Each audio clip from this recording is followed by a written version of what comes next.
I do solemnly and sincerely declare that as a graduate of the Faculty of Medicine, I will exercise the several parts of my profession to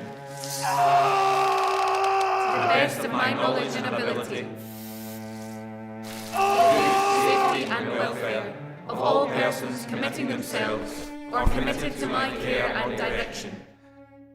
Doesn't matter what you do to me.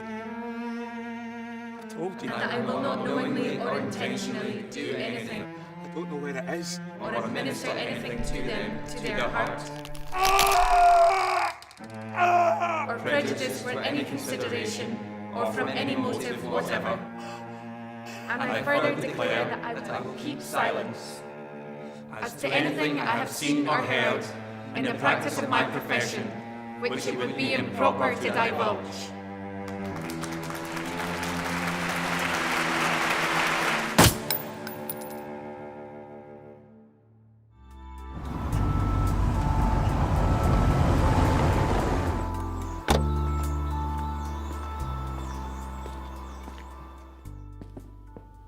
Sir, sorry for the early call. So you should be. The moisturiser hasn't even dried in yet. So tell me you're going to restore my faith in humanity this morning. No can do.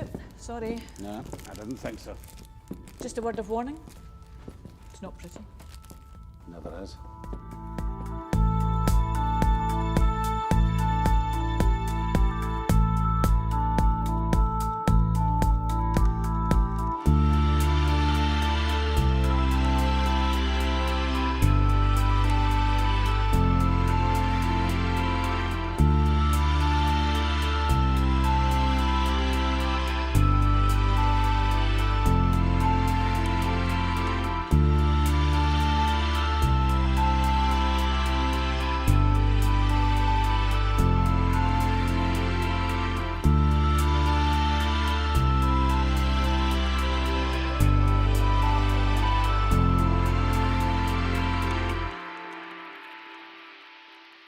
You weren't kidding, were you?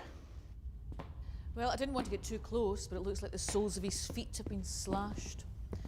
There are cigarette burns on his arms. Torture. Finished off with what looks like a shot to the head. This feels professional. Whoever did this knew what they were doing. Kept him alive till they got what they wanted. If they got him. Oh, Robbie. Hope we haven't dragged you away from something important.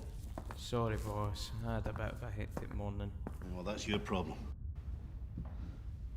Tied with a multifold overhand. It's an angler's knot used to tie a hook to a line. And look, something's been scratched here. ADASTR. Let's check that out.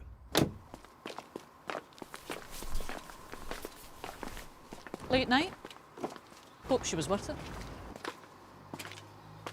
Cause of death, trauma to the brain caused by a combustion nail gun. This poor bugger was shot in the head twice. He wouldn't have known what hit him. So if he scratched those letters on himself, he did it before he was shot? Yep, and he did do it to himself.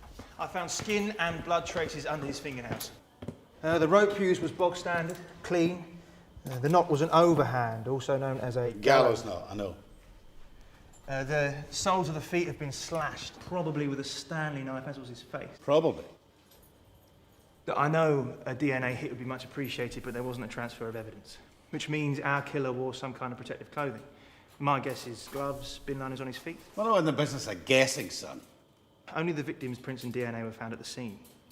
Well, that's two things I know about the killer. He understands how to torture and how not to leave a trace of himself at the scene. He's done this before. A gangland thing? I'm thinking that way. I want a full report by the end of the day. Can you do that? And don't say probably. Definitely.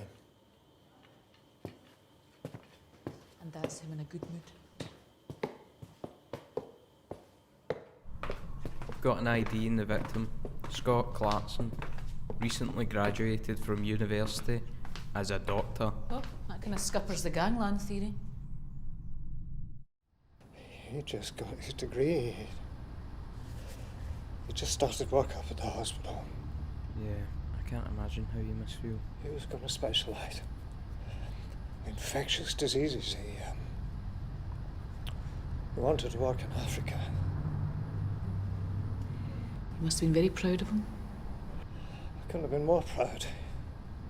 He was going to leave his mark on the world. We can do this some other No, time. no. It's, I'm all right. Could you give us a list of his closest friends? Lucy Boyd. They graduated together. I don't know if there was anything romantic going on. It was hard to tell with Scott. And then there's Gordon. I don't know his surname. They shared a flat for a couple of years.